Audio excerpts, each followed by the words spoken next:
ఇక జిల్లాకు ఇద్దరు మంత్రులున్నారు. 2.5 సాగునీటి ప్రాజెక్టుల మీద ఒక్కరోజు కూడా రివ్యూ చేయలేదని, తట్టెడు మట్టి తీయలేదని కాంగ్రెస్ ప్రభుత్వంపై మండిపడ్డారు మాజీ మంత్రి నిరంజన్ రెడ్డి.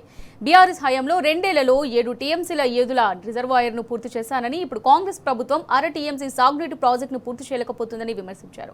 వ్యవసాయంతో పాటు పలు వృత్తులకు ఎంతో ప్రాధాన్యమైన సాగునీటిని రేవంత్ ప్రభుత్వం ఎందుకు పట్టింపు లేకుండా వ్యవహరిస్తోందని నిరంజన్ రెడ్డి ప్రశ్నించారు. బీఆర్ఎస్ హయాంలో సాగునీటి ప్రాజెక్టులపై ఎంతో అభివృద్ధి జరిగిందని గుర్తు చేశారు. పనులు చేయడానికి సీజన్ ఉంటుంది. వానకాలంలో చేయలేం పనులు. వానకాలం ముగిసిన వెంటనే మొదలు పెట్టాల్సి ఉంటుంది. వర్షాలు ముగిసిన వెంటనే మొదలు పెట్టాల్సి ఉంటుంది. ఆ MJ4 అని సవాయిగూడెం మీదుగా కాంచెరువు దాకా నీళ్లు వచ్చేటువంటి కెనాల్ ను నేను అప్పుడు చాలా పోర్షన్ కంప్లీట్ చేయించిన. కొద్ది భాగం మిగిలి ఉంది. దాన్ని ఎవరు ముట్టుకునే పాపాన్ని పోతలేదు, ఎవరు చేతనైతలేదు.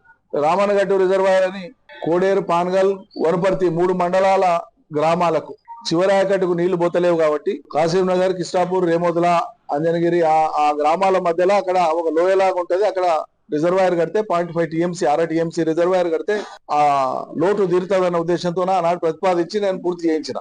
జిల్లాకి 2 మంత్రులు ఉన్నారు. ఒకనాడు సాగునీటి ప్రాజెక్టుల మీద రివ్యూ చేసింది మనం చూడం. 2.5 ఏళ్ల సాగునీటి ప్రాజెక్టుల మీద ఎక్కడ ఏ ప్రాజెక్టు ఏ దశలో ఉంది, ఏం చేద్దాం, తట్టెడు మట్టి వేయాలకి 2.5 ఏళ్ళు ఇరిగేషన్ మీద. ఎంత ఫోకస్డ్ గా అంటే సాగునీరు అనేటువంటిది అత్యంత ప్రాణప్రదమైంది. ఇది లేకపోతే వ్యవస్థనే లేదు. దీని మీద ఆధారపడే, వ్యవసాయం మీద ఆధారపడే అన్ని రకాల ఇతర వృత్తులు డెవలప్ అవుతాయి. అందుకోసమే సాగునీటి రంగ అభివృద్ధి మీద ప్రత్యేకమైనటువంటి దృష్టి పెట్టి మన 2 జిల్లాలో కలిపి ఒక చీఫ్ ఇంజనీర్ కార్యాలయం ఏర్పాటు చేసినాం, గద్వాలను, వనపర్తి. గతంలో సమైక్య రాష్ట్రం ఉన్నప్పుడు మొత్తం రాష్ట్రానికి ఒక చీఫ్ ఇంజనీర్ ఉండేది. ఆ చీఫ్ ఇంజనీర్ అనేవాడు, ఎస్సీ అనేవాడు ఇక్కడ కూర్చుంటాడా లేదా కూడా ఎవరికి పట్టదు. వాళ్ళు పనిచేస్తున్నా లేదా కూడా అసలు అధికారులకే పట్టదు. ముఖ్యమంత్రి స్థాయిలోనే ఈ రివ్యూ ఉండదు.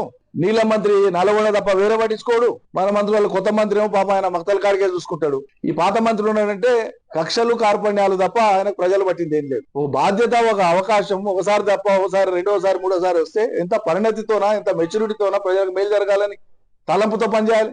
7 టీఎంసీల సామర్థ్యం ఉండేటువంటి ఏదుల రిజర్వాయర్ ను నేను రెండు సంవత్సరాల లోపల పూర్తి చేయించిన. నువ్వు 7 సార్లు గెలిచిన మనగాడివి 1/2 టీఎంసీ రామన్నగట్టును ఎందుకు టేకప్ చేపిస్తలేవు? నీకు ప్రజల పట్ల ప్రేమ ఉంటే